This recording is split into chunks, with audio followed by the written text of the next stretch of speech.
जरा सोचिए, एक ऐसा भारत जहां ना स्मार्टफोन थे और ना ही इंटरनेट। सड़कें धूल से भरी थीं, लेकिन दिलों में आजादी की आग जल रही थी। किसान खेतों में पसीना बहाते थे, लेकिन अनाज पर अंग्रेजों का हक था। छोटे व्यापारी अपनी रोटी रोजी के लिए जूझ रहे थे, लेकिन बाजार में विदेशी सामान का कब्जा था। और महिलाएं, उनकी आवाज तो गुलामी के शोर में कहीं गुमसी हो गई थीं। ये था सन 1900 का दौर, भारत के इतिहास की एक ऐसी सदी जब हर भारतीय के मन में बस एक ही ख्वाहिश थी, आजादी। लेकिन ये सिर्फ राजनीतिक संघर्ष की कहानी नहीं है, ये कहानी है उन करोड़ देशवासियों की जो अपनी रोजमर्रा की जिंदगी में भी संघर्ष कर रहे थे। बदन पर फटे हुए पुराने कपड़े, भूख से सिकड़ा हुआ पेट, हर कदम पर संघर्ष कर रहे छिले हुए पैर और आंखों में स्वतंत्रता संग्राम में अपनों को खोने के आंसू। लेकिन इतनी मुश्किल के बाद भी चेहरे पर उम्मीद से भरी अनोखी मुस्कुराहट। ऐसा था हमारे पूर्वजों का जीवन। मगर कैसा था सन 1900 के दौर का भारत? उस समय भारतीयों का रहन सहन और काम धंधा कैसा था? लोग कितने पैसे कमाते थे और कैसे जीवन जीते थे? जानेंगे इस रोचक वीडियो में और करेंगे पुराने भारत के अद्भुत सैर जो आपकी आंखों में आंसू ला देगी। लेकिन उसके पहले हर भारतीय से हमारी यह गुजारिश है कि प्लीज इस वीडियो को लाइक करने के साथ कमेंट बॉक्स में जय हिंद जरूर लिखें। अंग्रेजों का शासन, काम धंधा और कमाई।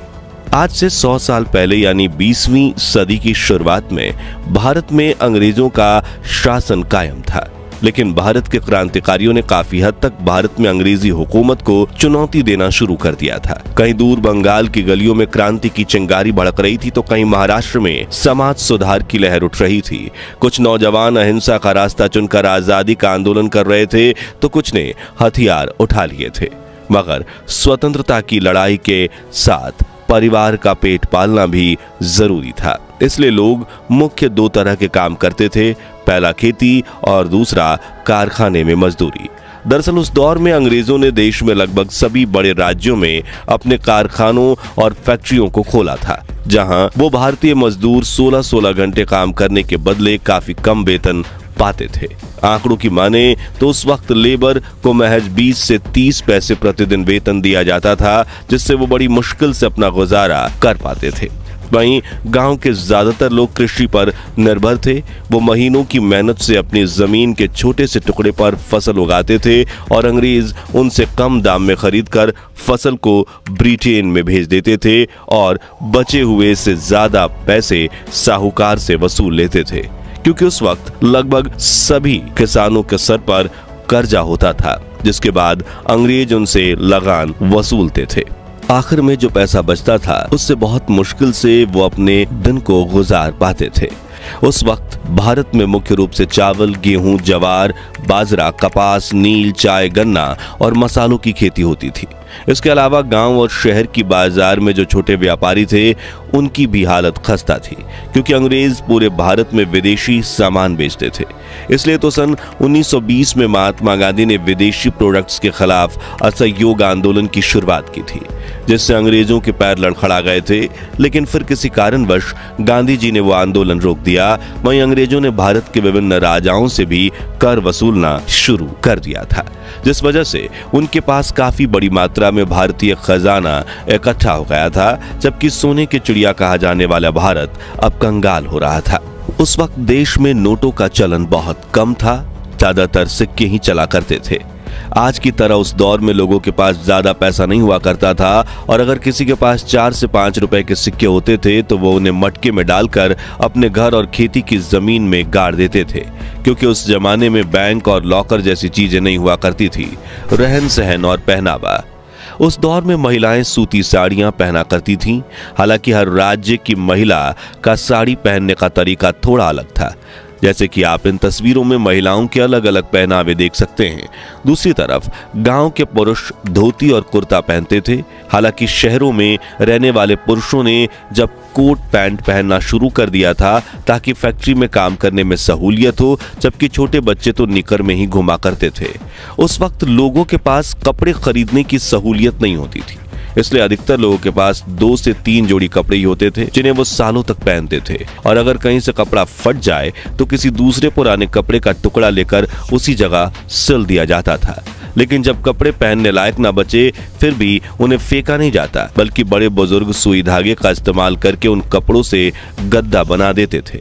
उस दौर में लोगों का रहन सहन बेहद साधारण था।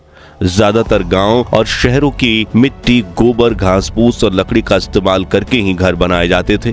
बारिश के मौसम में इन घरों की छतें टपकती थीं, जिससे काफी मुश्किलों का सामना करना पड़ता था। हालांकि शहरों में रहने वाले साहूकार और ब्रिटिशर्स पक्की छत वाले मकान में रहते थे। यातायात के लिए भी गरीबों के पास इंजन वाली गाड़ियां होना किसी सपने से कम नहीं था। लोग साइकिल पर अपने पूरे परिवार को बैठाकर सफर करते थे, जबकि सामान ढोने के लिए बैलगाड़ी और घोड़ा गाड़ी का इस्तेमाल किया जाता था। हालांकि इन वाहनों पर सफर करते हुए कमर दुख जाती थी, क्योंकि ज्यादातर सड़कें कच्ची होती थीं। हालांकि उस दौर के अखंड भारत में सिर्फ 26 करोड़ लोगों की आबादी होती थी। इसी वजह से मकान और इमारतें कम, जंगल ज्यादा हुआ करते थे, जिससे पर्यावरण और वन्य जीव चैन की सांस ले पाते थे। लेकिन अब तो हमने हानिकारक गैस छोड़कर प्रकृति का भी गला घोटना शुरू कर दिया है और अनगिनत प्रजातियों के वन्य जीव विलुप्त हो गए। 100 साल पुरानी कुछ दुर्लभ तस्वीरें। चलिए अब कुछ दुर्लभ तस्वीरों की मदद से इतिहास के उस दौर को और करीब से देखते हैं जो हमारी यादों से भी खो गया है। ये तस्वीर 17 मई 1934 की है, जब एक बंगाली ने स्वतंत्रता आंदोलन में उग्र हिस्सा लेते हुए बंगाल के गवर्नर जॉन एंडरसन को मारने की कोशिश की और यहाँ इस क्रांतिकारी को पकड़ कर ले जाया जा रहा है। यह तस्वीर 10 अगस्त 1942 की है, जब ब्रिटिशर्स ने महात्मा गांधी और कांग्रेस के बाकी लीडर्स को अरेस्ट कर लिया था और जनता ने उनकी रिहाई के लिए आंदोलन किया। तभी पुलिस ने उन पर टीयर गैस छोड़ा, जिससे बचने के लिए लोग जमीन पर लेट गए थे। ये दुर्लभ तस्वीर 21 अगस्त 1947 को खींची गई, जब विभिन्न धर्मों के लोग मुंबई की सड़कों पर एक साथ आजादी का जश्न मनाने निकले। इस तस्वीर में महात्मा गांधी चरखा चला रहे हैं। ये तस्वीर 26 अप्रैल 1926 की है, जब ब्रिटिश पुलिसकर्मी कलकत्ता में मजहबी दंगों को रोकने के लिए इकट्ठा हुए थे। इस तस्वीर में महात्मा गांधी लॉर्ड माउंटबेटन और उनकी बीबी से मिल रहे हैं, जो ब्रिटिश इंडिया के आखिरी वायसराय थे। और यहाँ महात्मा गांधी की अंतिम यात्रा निकली है, जिसमें हजारों लोग दिख रहे हैं। कहा जाता है कि उस वक्त करीब 5 लाख लोग इस यात्रा में इकट्ठा हुए थे, जिनमें से हजारों ने शौक में अपने सिर मुंडा लिए थे। ये तस्वीर 1915 की है, जब मुंबई के वायसराय रेलवे स्टेशन में ट्रैम गाड़ी चलती थी। साल 1946 जब जिन्ना के मुस्लिम लीग ने डायरेक्ट एक्शन डे लॉन्च किया, तब कलकत्ता में काफी मजहबी दंगे हुए, जिसमें 2000 लोग मारे गए और 4000 लोग बुरी तरह से जख्मी हुए थे। अब इस फोटो को देखिए। सितंबर 1930 में खींची गई इस ऐतिहासिक तस्वीर में ब्रिटिश कपड़ों से भरी एक बैलगाड़ी मुंबई के मार्केट में पहुंचती। तभी एक भारतीय वॉलंटियर अपनी जान को दांव पर लगाकर इस बैलगाड़ी के आगे लेट जाते हैं, ताकि ये सामान मार्केट तक ना पहुंचे और देश में विदेशी चीजों की जगह स्वदेशी चीजें बिके। तमिलनाडु की इस तस्वीर में ये मासूम बच्ची मीलों चलकर पानी के 2 घड़े भरने पहुंची है। ठीक ऐसे ही बच्चे, बूढ़े और खास तौर पर महिलाएं पानी के घड़े भरने के लिए मीलों दूर तक सफर करते थे, क्योंकि तब घरों में पानी के नल नहीं होते थे। लेकिन इसी पानी की वजह से कई लोग अपनी जान भी गंवा देते थे। दरअसल सन 1900 के दशक में खासकर गांव के लोग अपने घर में शौचालय नहीं बनाते थे, इसलिए लोग नदियों और जंगलों के पास शौच करने जाते थे, जिस कारण नदियों और तालाबों का पानी दूषित हो जाता था और फिर उसी पानी का सेवन करने से लोग हैजा और गंभीर बुखार जैसी घातक बीमारियों की चपेट में आकर अपनी जान गंवा देते थे। यहाँ एक और आंखों में आंसू ला देने वाली बात यह है कि उस वक्त हमारे पूर्वज अंग्रेजों की गुलामी, उनके अत्याचारों से भी ग्रस्त थे। ऐसे में उन लोगों के बीच प्रेम और हमदर्दी की भावना अधिक थी। लेकिन हालात इतने बुरे थे कि हर साल लाखों लोग भूखमरी से तड़प कर मर जाते थे और हमदर्दी व इंसानियत होने के बावजूद लोग एक दूसरे की मदद नहीं कर पाते थे, क्योंकि उनके पास भी पर्याप्त खाना नहीं हो पाता था। मगर हमारा देश महान भारत है और यहाँ के महान क्रांतिकारियों की बदौलत हमारा देश उस मुश्किल दौर से भी उभरा और 1947 में अंग्रेजों की गुलामी से आजाद होकर देशवासियों को खुली हवा में सांस लेने का मौका मिला। अब एक वो दिन था जब भारतीय अंग्रेजों के सामने संघर्ष कर रहे थे और एक आज का दिन है जब भारत ब्रिटेन से भी आगे निकल चुका है। आज हम ब्रिटेन और यूनाइटेड किंगडम को मच्छर की तरह मसल कर फेंक सकते हैं। तो आज के लिए बस इतना ही। अगर आप भी देश को आज़ादी दिलवाने वाले महान क्रांतिकारियों और हमारे